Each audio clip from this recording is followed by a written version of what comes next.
This has Rams fans fired up. A key defensive player ranked among the top 10 in a new article, as well as quarterback Matthew Stafford being highly ranked as well. All that and more on this episode of Rams Digest. Welcome back to another episode of Rams Digest. I'm your host, Joshua Finehirsh. And before we get into today's episode, make sure to hit that subscribe button and hit that bell so you get notified for every single daily Rams Digest video covering all things Rams. And we just hit 3,370 subscribers. So Josh and I just want to thank everybody from the bottom of our hearts for the support. We really, really appreciate it as we are on the road to 4K. So make sure to hit that subscribe button and hit that bell so you do not miss any daily new Rams Digest videos. And now to our main story of today, which is Jared Verse being ranked among the top 10 edge rushers in all of football heading into next year on PFF. And this article is from the Sporting News Network to get us started today.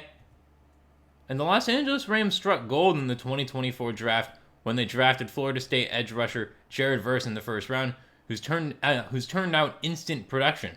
The former Seminole had 4.5 sacks, 11 tackles for loss, and 2 forced fumbles.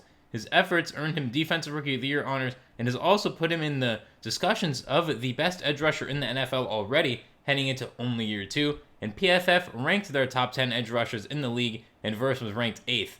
The list is as follows, but just before we get into that, Jared Verse also had 2 forced fumbles and fumble recoveries, 18 quarterback hits as well, and 66 total tackles heading into this upcoming season right here.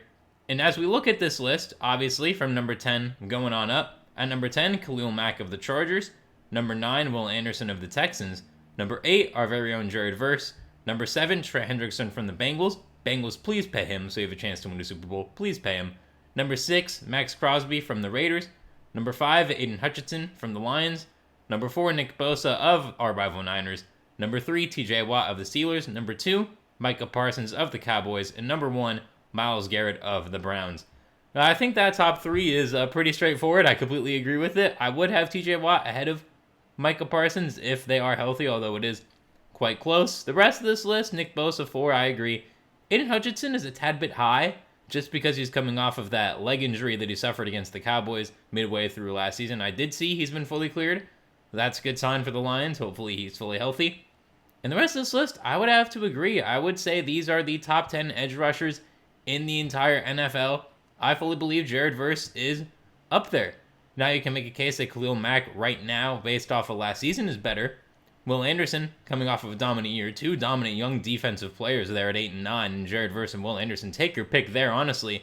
Quite close. I would slightly lean Jared Verse, but comment down below right now, do you agree with this list? Do you believe Jared Verse is a top 10 edge rusher in all of football heading into next season? I believe he is, as I've just said, based on the potential as well, because this is projecting for next year. This is not right now. This is projecting for next year who are going to be the top 10 edge rushers, because if it's right now, you can make a case, okay, Verse and Anderson a little younger, maybe not, but after next season, I would fully expect both of them to be up there, with Jared Verse being ranked a little bit higher.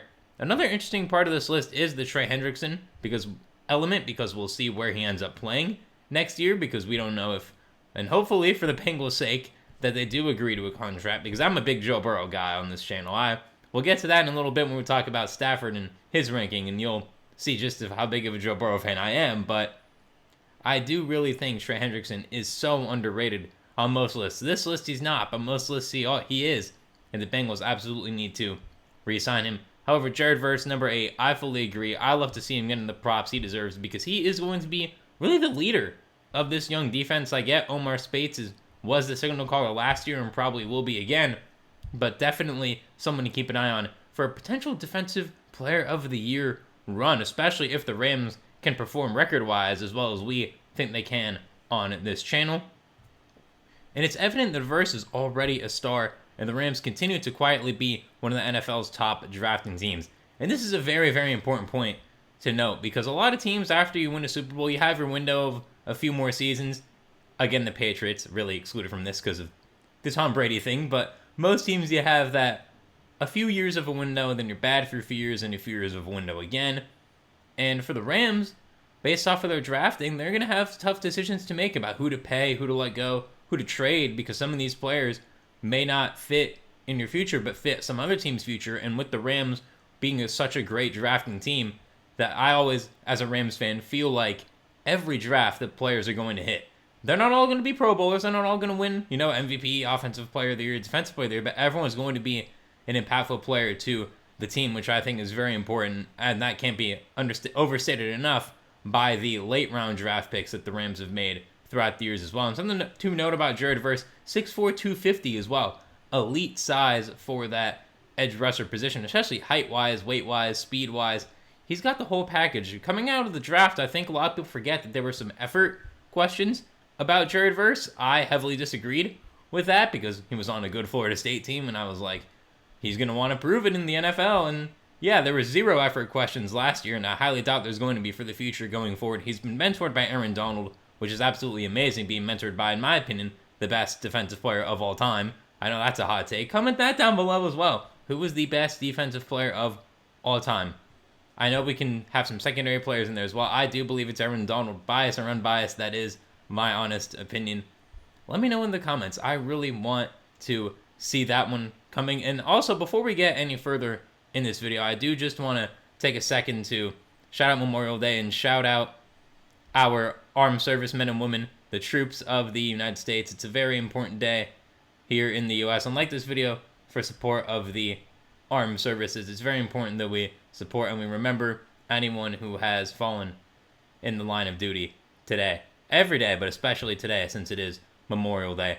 And now going on to our second story of today, the Rams' Matthew Stafford being ranked very highly throughout the quarterback ranking list from a specific NFL analyst. And this story is brought to us by the Ramblin' Fan. And when it comes to the Los Angeles Rams and veteran quarterback Matthew Stafford, fans always speculate about how long he could perform at an elite level. While Stafford is given cause to hope for the best and fear the worst, some NFL analysts still hold him in very high regard. One such NFL analyst, Jarrett Bailey, views Stafford as still performing among the NFL's best at the position. I fully agree. I think Stafford is still a top 10 quarterback. We'll get to his rankings in a little bit. But Stafford, I think, has really become underrated after how well he played the past 2 years, given the injury situations he had to deal with as well. In his 2025 quarterback rankings, Bailey has Rams quarterback Matthew Stafford at 5. So where do the other NFC West quarterbacks come in? They are, as follows, Matthew Stafford at 5th, as we mentioned, Arizona, Kyler Murray at 17, San Francisco, Brock Purdy at 20, and Seattle, quote, new quarterback Sam Darnold, still weird to say, they're at 21st. Definitely some interesting rankings there. Hold off on your comments because I do have the entire list coming up for you right now. And here we have the entire quarterback list, starting off with Mahomes at 1, pretty self-explanatory, all the way down to J.J. McCarthy at 30. Again, hasn't played a game, so makes sense. And just some key points on this list that I find interesting. We'll just go through really the top 10 here. At 10, we got Dak Prescott, 9, Herbert, 8, Jaden Daniels, 7, Jordan Love, 6, C.J. Stroud, 5, Matthew Stafford, 4, Lamar Jackson, 3, Joe Burrow, 2, Josh Allen, and number 1, Patrick Mahomes. Well, my first gripe with this list is, I'm a Burrow guy. I have Burrow over Allen, I believe. Take any quarterback to win a playoff game outside of Mahomes, I am taking Joe Burrow over anybody. And looking at the rest of this list, Matthew Stafford ranked right ahead of C.J. Stroud, Jordan Love, and Jaden Daniels. And I want you to comment down below. Do you agree that Matthew Stafford is better than C.J. Stroud, Jordan Love, and Jaden Daniels, as well as Herbert or Dak? And a name that's not even in the top 10, a guy that just won the Super Bowl, Jalen Hurts there in number 11. I would personally have Jalen Hurts ahead of Stafford right now, mainly because he just won. But also, he was great throughout that playoff run there as well. So comment that down below. And now just some overall things about this list. Trevor Lawrence is not better than Jared Goff currently. I know Jared Goff had a bad end to the playoffs, but Jared Goff has shown more than Trevor Lawrence throughout his career. I think he's definitely better. And Baker Mayfield is also better than Dak Prescott. Baker Mayfield led the league in passing and touchdowns, and he played very well in his playoff game against the Commanders. He won a playoff game last year, resurrected his career. Baker Mayfield at 12 isn't that bad. It's just who he's behind is the problem. And Aaron Rodgers and Geno Smith are not 15 and 16. I think Caleb Williams, Brock Purdy, Sam Darnold, Bo Nix, and Tua are all better right now than Aaron Rodgers and Geno. Aaron Rodgers, again, on that downturn. Geno, he's fine, but I just don't believe he's a top 16, top 15 quarterback And going to the bottom of the list does make perfect sense, though. Shout out to Bryce Young. I do like Bryce Young not being last, and I actually think Bryce Young could make his way into the top 15 this year. I know that's a hot take, but I'm all on the Bryce Young train again after he ended last year. I think he's got that confidence. And I want you to comment down below right now. What do you think of this list in general, but especially where Matthew Stafford is ranked? Me, personally, I would put Jalen Hurts over Matthew Stafford and then put Matthew Stafford at 6. And I do agree with the rest of this top 10. I believe Stroud, Love, Jaden Daniels, and Herbert are all top 10 quarterbacks. I would replace Dak with Jalen Hurts to round out that top 10 and move Baker and Goff ahead of Trevor Lawrence as well. And please comment down below what you think of the list overall and what are some things you would change. And what's your hot take about the list, as I have my Bryce Young hot take here. And now as we move on here, sorry about that, wrong image. I suppose that all depends on your criteria, doesn't it? Yes, it definitely does. If it's yards per game, Stafford was among NFL's top 10 passers with 400 or more attempts. If it's completion percentage from 2024, he's a bit further down in the rankings. But if it's throwing a catchable ball over 20 plus air yards, he's your guy.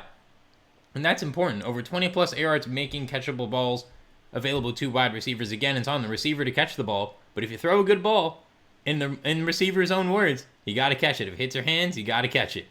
Well, the point is to understand that the best passer category has a lot more to it than yards and touchdowns. Their completion rates, air yards per throw, and even the wide receivers have a hand in the quarterback rating. Yes, they do. Where they need to be, when they need to be there. Which again questions why Drake May is so much higher. Because yes, he has Steph Diggs now, but last season he did not. And this is important to note. Stafford is really good at throwing catchable balls. He's limited the turnovers, as we look at right now, as we got some stats to show you for Matthew Stafford. In 16 games, he got to rest the last game. 20 touchdowns, 8 interceptions, 64.7 QBR, 65% completion, 20 touchdowns. He's also still 6'3", 214. Good height, good weight for a quarterback. The age there at 37 is definitely a factor for how he's going to perform this year. It'll be very important for him to stay healthy in the O-line, to play well, for him to be a top 5, top 6 quarterback like we both believe he can be. And with the other variables of fourth quarter comebacks, which Stafford is great at, the balance understandably begins to tilt in favor of Stafford, and that is all while factoring in the down year for Stafford in 2024. I wouldn't really call it a down year, kind of disagree with that. I call it he had both of his top 2 wide receivers injured for like 5 games, and that definitely can cause lower passing yards because you need to run the ball more, and because you don't have receivers that you trust as much. And then this article questions, can Stafford rediscover the fountain of youth that powered him in 2023? The Rams and their fans are counting on that. I agree. I wouldn't say a fountain of youth powered him to a great 2023. If you look at the numbers, they're actually not that far off. It's just that he had more time with Puka Nacua being healthy in 2023, so the passing yards are a bit higher. The turnovers are about the same. He had a few more passing touchdowns in 2023. So both of these years are good years. No, they're not Stafford throwing for 4,600 yards like he did in 2021 or 5,000 like he did in 2011, which I've seen some predictions that he might throw for 5,000. I don't believe he will. I do believe if everyone stays healthy, he will throw over 4,000 yards and over 30 touchdowns, but that's not necessarily leading to wins, and what's more important is that he wins games at this stage of his career. And if he only passes for 3,800 yards, it's not a bad season, especially if he's completing passes, not turning the ball over. There's no problem with that. And comment down below right now what you think Matthew Stafford's stats will be. As I said, I had him going for 4,100 yards, 31 touchdowns, and 10 interceptions. So let me know what you think of that in the comments down below. And is Matthew Stafford hands down the best quarterback in the NFC West right now? Well, he is throwing to wide receivers Devontae Adams and Puka Nacua, as well as Tutu Atwell, and veteran Tyler Higbee, as well as rookie tight end Terrence Ferguson. So it stands to reason that's a great quarterback with a great cast of targets will do well. Stafford knows that his football days are running out, and that can make him a very dangerous quarterback in 2025, and so far, at least one NFL analyst understands exactly what that means. Yeah, I fully agree with this. Stafford, in my opinion, is hands down the best quarterback in the NFC West. Again, Brock Purdy could have a nice bounce back, but Sam Darnold, again, the O-line in Seattle, it's better, but it's still a bit questionable, and Kyler has kind of stagnated in his development, in my opinion. So Matthew Stafford is easily the best quarterback in the NFC West right now, in my opinion. Comment that as well. Do you think it's even a close race with Matthew Stafford and the other NFC West quarterbacks? I want to know. And that is all for this episode of Rams Digest. Make sure to leave all the comments I mentioned on the video. Like this video as well. And hit that subscribe button and hit that bell so you do not miss any daily new Rams Digest videos coming at you.